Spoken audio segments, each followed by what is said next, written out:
Magandang araw sa inyong lahat mga bro. So meron po tayo ditong tinutroubleshoot Ito mga bro, dinala po ito dito sa atin yung motor. So kaninang umaga pa ito dito meron akong ibang mga ginagawa. Meron kasi akong ginagawang MIUI na dalawa. So iniwan ko muna doon. So naging problema nito mga bro ay tumirik sa takbo. Okay. Tapos pag pinupush start, so ayaw gumana. So siyempre mga basic troubleshooting, inikot ko muna yung magneto. Okay. Kung nakikita nyo, inikot natin yung magneto mga bro, ay umiikot naman siya. So, ibig sabihin, indication na maganda yung makina, may langis pa or hindi siya nag-overheat or naubusan ng langis. So, sunod natin, i-check natin yung side stand mga bro, kasi ang mga Honda Beat or Honda Click, ano po yan?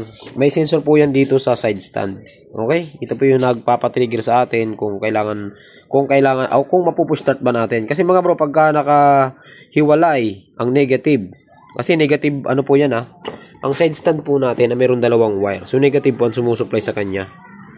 Hindi ako nakakamali, green na may puti or green. Alam niyo naman na Honda, pag sinabing Honda, green po ang negative na ginagamit dyan. So ang gagawin nyo lang dito mga bro, ikakat nyo or nandito yung socket nyan. Ayan. Yung socket ng side stand, and ito po yan Okay? So tama nga ang sinabi ko sa inyo. Ayun green tsaka green na may puti. Yung green, negative. Yung green na may puti, kailangan yan masupply ng negative para umandar or kailangan masupply yan para matrigger yung ating starter. Yan mga bro. So, tapos pag pinupush start yan, nagkakaroon ng error 52. Okay Error 52 mga bro. So, kanina pa tayo nag-troubleshoot. May 3 oras na tayo nag-troubleshoot. Pero ito mga bro ay nahuli ko na yung sira. So, meron lang akong i-share sa inyo kasi marami nagtatanong sa akin, paano daw yung command ng starter ng ganito?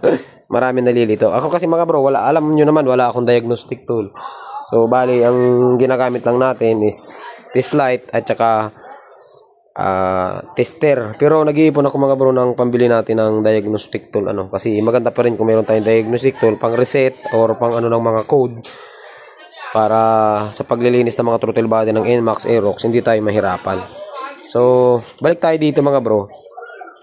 Ang mga Honda Beat mga bro or Honda Click or iba pang mga motor na FI, yun po ay walang mga starter motor. Pero hindi po lahat ng FI ay walang starter motor. Kagaya ng mga MIUI, MIU Soul, or MIU 115. So, dalawang klase kasi mga bro yung FI. Meron po tayong tinatawag na ECU na walang ECG.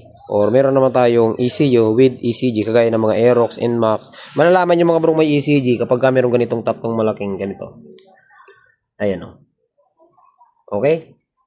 So, ito rin yung nag-error 12 sa mga NMAX. So, pagka ganito mga bro, may ganito kayo nakita, ibig sabihin dyan mga bro, reversible ang current nyan. Pag papasok, paikot. Pag palabas naman, charging natin yan. Papasok, paikot, palabas, charging. Okay, ganun ang command ng mga FI mga bro. Iwan ko na lang kung baka merong mas nakakaalam ng function ng mga FI. Pwedeng mag-comment dito at may correct yung paniniwala natin. Or yung base sa kaalaman ko lang naman ito mga bro So mahilig kasi ako mga bro mag-trouble. Yung mga matatagal ko ng subscribers, alam kung saan ako nagsimula mag-trouble na mga ganito. So ito kasi mga bro, dito muna, upo muna ako. So ito kasi mga bro Honda Beat. So actually halos pares lang siya ng Honda Click 125 So iba lang yung mga socket na ginamit.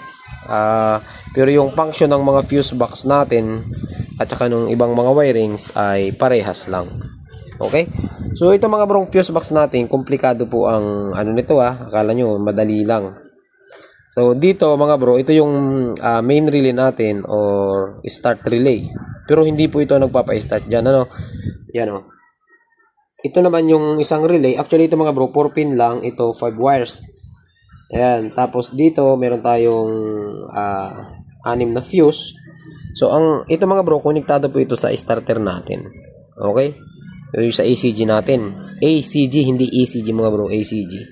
So reversible po ang supply nito. So mamaya papaliwanag ko sa inyo kung anong function.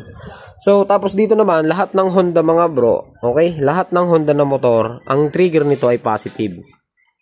So para lang magkaroon kayo, or doon sa nagtanong sa akin, nalilito rin daw siya bakit walang starter ang motor. Wala po talagang starter yung mga ACG na mga FI. Okay? So tandaan nyo po yun. Ang nagpapahigit sa kanya, ito mo simong magneto kung saan umiikot yan. Pero alam nyo ba mga bro na ang ikot nito ay baliktad din? Okay? Baliktad po ang ikot nito. Pero pagka normally ang ikot ng makina ay dapat clockwise. Pero ang ikot ng mga magneto pag pinupush start nyo, pabaliktad. Ngayon pag umandar na, pipitik siyang pa clockwise. So doon naman siya magcha-charge, no? Komplikado talaga ang wiring nito mga bro, no? Kaya pag nag-uumpisa ka pa lang dito, wala kang idea, hindi mo talaga alam kung saan ka mag-uumpisa mag-trouble. Pero ito mga bro, doon nga sa nagtanong, magbibigay ako ng kaunting kalaman dahil mayroon na tayong mga nagawang mga ganitong problema, kaya kagaya nito napaandar natin. So matagal na itong pinapaandar, hindi pa rin mapaandar. Pero dito wala naman tayong penalitan, napaandar po natin. Hindi naman sa pagmamayabang mga bro, no? Pero yun na nga ang nangyari. Pero hindi po ako nagyayabang na sasabihin na mas magaling tayo sa iba. Aminada ako mga bro na napakaraming mga mekaniko magagaling. Andyan sila Klinika Moto, andyan sila Katropa Alin yan, mga hinahanga natin yan. Si Kalakatista, shout out bro. Si Aaron Mekaniko, si SMS Winswork, yan sila. Ito pala, shout out pala sa tang subscribers natin, no? Kita yung mga lagi nanonood sa atin yan.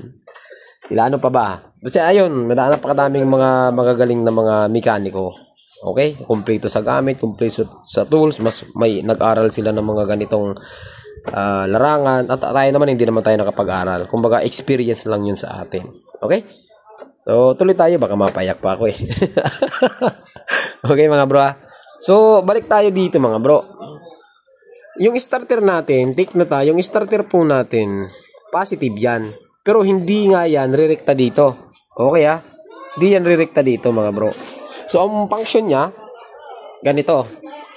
So, ito kasi mga brong, dito muna tayo sa fuse para makita nyo ha. Dito muna tayo sa fuse.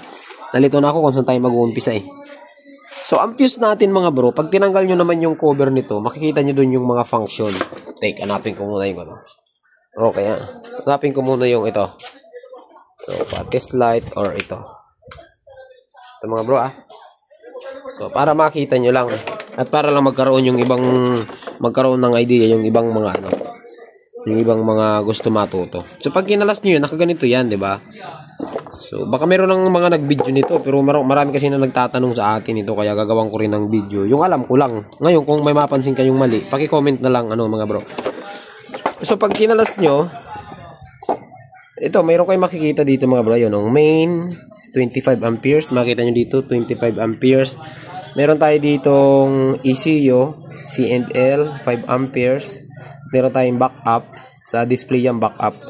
Tapos dito meron tayong ignition coil na makikita. Ignition switch yan, hindi ignition coil. ING or injector at saka pump. 10 amperes po yun. Yung headlight naman natin is positive. Okay? Ang command ng headlight mga bro, may positive siya. Pero yung negative, inaantay niya galing sa ECU. So pag nagredondo siya, doon siya lalabas. So ganun ang function yan mga bro. Tapos ito, yung sa baba is yung tail meter o papunta dito sa display pagka walang mga display. At meron tayong turn signal light at saka yung itong horn or yung busina. So yun ang dala-dala ng 10 amperes. So ito mga brong main, tandaan nyo yung main, yung ECU, CN or yung backup, kahit patay ang susian, mayroon po yan. So patunayan ko sa inyo mga bro para magkaroon kayo ng idea. Okay, test light lang ang gamit natin kasi wala tayong diagnostic tool. Kasi mga bro, kapag alam niyo yung ganitong wirings, mas mapapadali yung pag-troubleshoot nyo sa mga FI na motor, lalong-lalo na sa Honda. So ito patay ang motor. Kita nyo naman, patay ang motor. Okay? Patay ang susian, pero i-check natin tong main. Okay. Yung main, may ilaw. Yung kabila, may ilaw. Yung 5 amperes, yung ECU may ilaw. Yung kabila, may ilaw. Yung 5, may ilaw. Yung backup natin, may ilaw. Pero dito sa kabila, wala po siyang ilaw. Kita nyo mga bro. Yung 10 amperes natin na tatlo, wala siyang ilaw. Okay mga bro. Itong tanggalin natin yung fuse. Mga bro. So, medyo gagawa ko ng diagram nito mga bro kasi medyo komplikadong ipaliwanag to dito. So, meron tayong relay mga bro. So, wala siyang numbering. Pero kung nanumberan natin yan, ito 30, 87, 85, 86. Ganun po yung numbering ng relay natin. So, 4 wire siya. Yung sa gitna na yan mga bro, konektado yan sa battery. Parang ganito. Test light natin. Ayan o. Kita nyo yan. Mainit lang kasi mga bro. Ayan o. Kung makita nyo, umiilaw yung test light. Tanggalin ko, wala. Umiilaw siya. Dito wala na yan. Dito wala, dito wala, dito wala. Okay? Dito wala, dito wala, dito wala, dito wala. Okay. Itong gitna na yan mga bro, konektado po yan dito sa isang mga terminal na mga 10 amperes natin.